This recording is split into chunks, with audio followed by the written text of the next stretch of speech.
Hi, I'm Chris Hutchins. I'm the founder and CEO of Grove. One of the things that always drives me crazy is I'm, at a restaurant sitting next to a friend and, they throw down their debit card. And I'm like, oh my gosh, why are you using your debit card? This is money you're already going to spend. You already have it because you're paying with a debit card. So it's the balances in your account. But if you put it on a credit card, you'd be earning, as little as 2% cash back and maybe even more. Why not take advantage of that opportunity? A lot of people think credit cards are scary. And if you can't afford to pay your credit card off each month, and it can be really scary, right? Interest rates are really high and they can add up, and between penalties and fees and interest, you can end up owing a lot more than the amount you spent.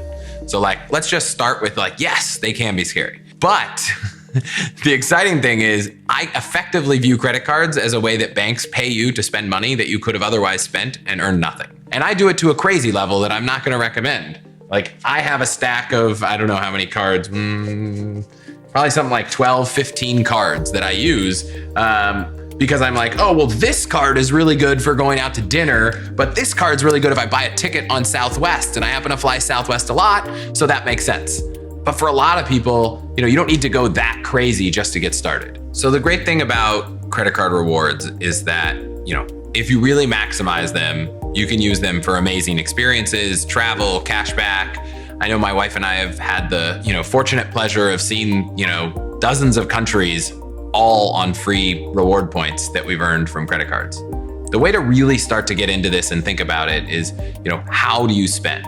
So I really wish there was a tool where you could just sync all of your account data and it would go back and scan through all the transactions for the last year and say, based on how you spend money, this is the card that would earn you the most points. I haven't found a tool that does that well yet.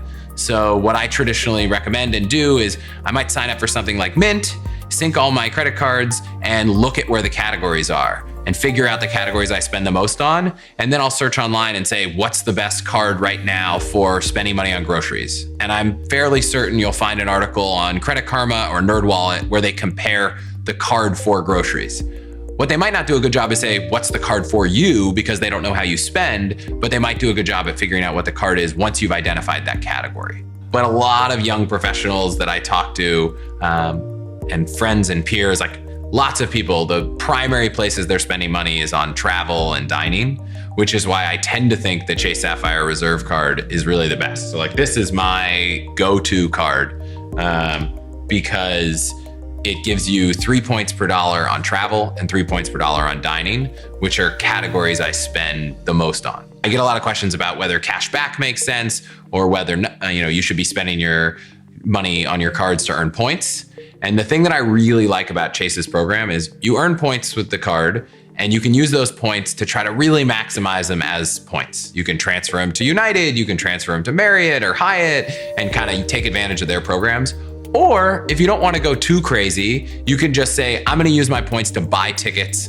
You don't have to try to find a space availability and you just get, 1.5 cents per point, which means that if you're spending money on travel and dining, earning 3 points, getting 1.5 cents, you're effectively getting 4.5% cash back, which is way higher than any other cashback card. If you're not a person who's spending a lot of money on travel and dining, there's a lot of different ways to think about it. So if you evaluate your spending and say, we spend all of our money on Amazon, there is a Chase Amazon card that gets you 5% cash back on Amazon purchases that I think is the best card if you're spending money on Amazon.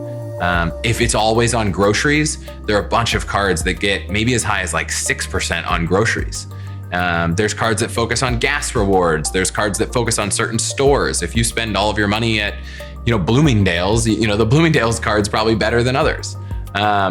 So it really depends on where you spend money.